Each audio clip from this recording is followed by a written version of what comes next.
अस्सलाम वालेकुम। मैं हूं शेफ अफजल और आज मैं आपके साथ दही फुल्कियों की एक बहुत ही ज़बरदस्त किस्म की रेसिपी शेयर करूंगा।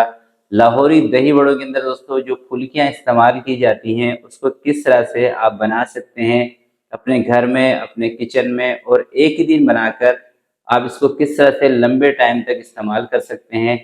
वैसे तो ये दही फुल्कियां बनाना बहुत ही आसान है, मगर इसके अंदर दोस्तों एक दो टिप हैं, अगर उनका आप ध्यान कर लेंगे, उनका ख्याल कर लेंगे तो ये फुल्कियां आपकी एक तो टेस्ट वाइज भी मज़ेदार बनेगी और ज़्यादा लंबे अरसे तक ये ख़राब भी नहीं होगी।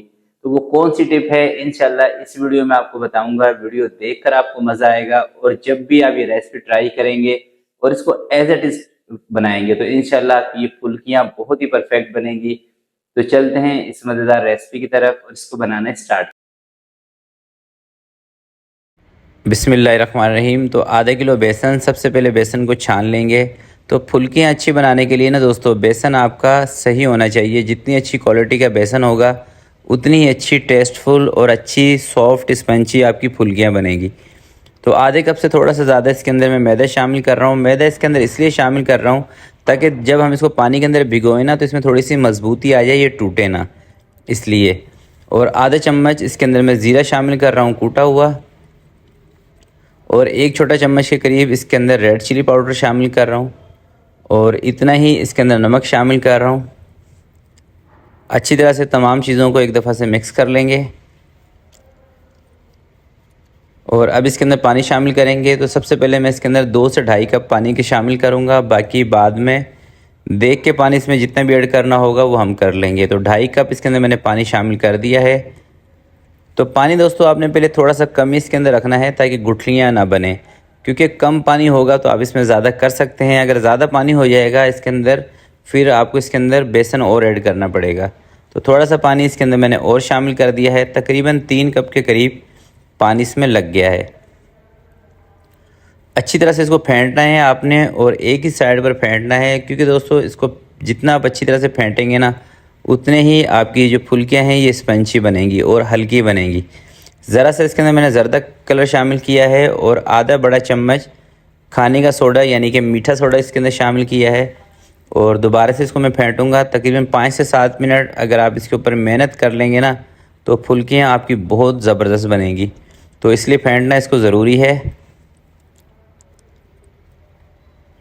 अच्छी तरह से फेंट के तो ये देखिए मैं एक दफ़ा इसकी ज़रा साइडें साफ़ कर रहा हूँ ताकि जो बेसन लगा हुआ है वो भी इसमें अच्छी तरह से मिक्स हो जाए। और जैसे जैसे आप इसको फेंटेंगे वैसे वैसे ये थोड़ा सा हल्का होता रहेगा, ये भी इसकी पहचान है। और जब आपको लगे कि बेसन आपका थोड़ा फ्लफ़ी हो गया है फिर आप इसको फेंटना बंद कर दें। और इस तरह का इसका टेक्सचर होना चाहिए, इससे ज़्यादा पतला आपने नहीं करना। थोड़ा सा इससे थिक वैसे आप कर सकते हैं, वो चल जाएगा। ज़्यादा पतला होगा तो फिर फुल्कियाँ आपकी बहुत ज़्यादा ऑयली बनेगी। तो 10 मिनट के लिए मैं इसको स्टे दे रहा हूँ। चलें दोस्तों, बेसन को हमने हल करके घोल के 10 मिनट तकरीबन रखा था। इतनी देर में हमारा ये जो ऑयल है ये भी गर्म हो गया है। तो इस तरह का दोस्तों कोई सा भी चम्मच आपके पास हो या इससे बड़ा सुराख वाला हो तो ज़्यादा बेहतर है, या इस तरह का या चावल वाला जो चमचा है उससे भी आप इसको निकाल सकते हैं। ये देखें मैंने इस बड़े से चम्मच को उल्टा किया हुआ है और थोड़ा सा बेसन हाथ पे लगाएं और इस तरह से इसको निकाल दें। इससे बूंदियाँ बेहतरीन बनेंगी आपकी। और ज़्यादा हाई फ्लेम पे आपने इसको कुक नहीं करना, मीडियम सी नीचे आंच रखनी है। और जो ऑयल का टेम्परेचर है ये बहुत ज़्यादा तेज़ नहीं होना चाहिए, वरना फ़ौरन से ये लाल हो जाएंगी और अंदर से फिर कच्ची रह जाएंगी। और इसको ना आपने 2 मरतबा करके फ्राई करना है, यानी कि एक मरतबा देखें मैं इनको हाफ़ फ्राई निकाल रहा हूँ, थोड़ी सी ये जान में आई, मैंने इसको ऑयल से बाहर निकाल दिया है। और दोबारा हम इसकी सिकाई करेंगे हल्की आंच पे अच्छी तरह से, ताकि अंदर तक सिक जाएं।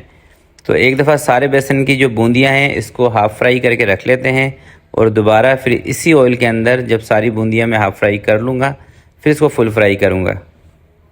अगर दोस्तों आप कमर्शियली बनाना चाहते हैं ना तो फिर आपने ये जो चम्मच है इसके जो सुराख हैं ये बड़े बड़े होने चाहिए। इस तरह की वैसे मार्केट में मिल जाते हैं इस तरह के बड़े चम्मच, फुल्कियाँ बनाने वाले, बूंदी बनाने वाले, तो उससे और भी ज़्यादा ये बेहतर बनेंगी। तो सारी फुल्कियाँ दोस्तों मैंने हाफ़ फ्राई कर ली हैं और ये देखें एक थाल के अंदर मैंने इसको निकाल लिया था। अब 2 मरतबा करके मैं इनको फुल फ्राई करूँगा, क्योंकि कढ़ाई छोटी है, सारी अगर डाल देंगे तो कढ़ाई भर जाएगी, इसलिए मैं 2 मरतबा करके इसको फुल फ्राई कर रहा हूँ। और फुल फ्राई जो आपने इसको करना है मीडियम आंच पे करना है, ताकि अंदर तक सिक जाए और बिल्कुल कड़क हो जाए। जब दोस्तों आपको लगे ना कि बिल्कुल कड़क हो गई हैं, फिर आपने इसको निकालना है, क्योंकि जब आप इनको अच्छी तरह से फ्राई कर लेंगे ना, फिर ये 1 महीने तक आप इसको आराम से इस्तेमाल कर सकेंगे और इसको फंगस भी नहीं लगेगी। और दोस्तों आपने इनको बना के फ्रिज में या फ्रीज़र में नहीं रखना, रूम टेम्परेचर पे आपने इसको रखना है। वो मैं आगे चल के आपको तरीका बता भी दूंगा किस तरह से आपने रखना है। तो बाकी का जो वेज था इसको भी मैं एक दफ़ा फुल फ्राई कर लेता हूँ और फिर आपको जो इसको सेव करने का तरीका है वो बताऊँगा। इस तरह से आप इसको चेक कर सकते हैं। बिल्कुल कड़क जब हो जाए ना, फिर आपने इनको बाहर निकालना है।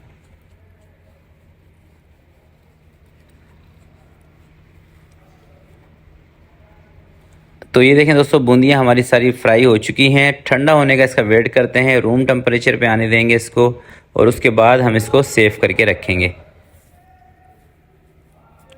जब दोस्तों आपको लगे कि बिल्कुल आपकी ये जो बूंदियाँ हैं ना बिल्कुल ठंडी हो गई हैं, बिल्कुल रूम टेम्परेचर पे आ गई हैं, ज़रा सी भी हीट इसके अंदर नहीं है, उसके बाद आपने इसको इस तरह के किसी भी जिप बैग के अंदर डाल के रख दें या किसी शापर में पैक करके रख दें। बस एक तो इसके अंदर हवा नहीं लगनी चाहिए, इस चीज़ का आपने ख्याल करना है, और दूसरा पानी से इसको बचाना है। तो इसको फ्रीज़र में फ्रिज में नहीं रखना, रूम टेम्परेचर पे रखना है।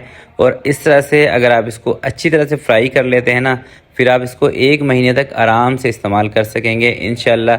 ना तो इसको फंगस लगेगी, ना इसमें हीक आएगी, ना बदबू आएगी। और आधे किलो बेसन में दोस्तों आप पूरे महीने की ये बूंदियाँ फुल्कियाँ आराम से बना सकेंगे। और इसको इस्तेमाल किया जाता है दही बल्लों के अंदर, चना चाट के अंदर। तो ज़रूर ट्राई कीजिएगा, इंशाल्लाह आपको मज़ा आएगा ये बनाकर। तो आज की वीडियो के लिए दोस्तों इतना ही। आपसे मिलते हैं किसी नेक्स्ट वीडियो में। तब तक के लिए मुझे दीजिएगा इजाज़त। अपना बहुत सारा ख्याल रखिएगा, अपने वालिदैन का ख्याल रखिएगा। अल्लाह हाफिज़।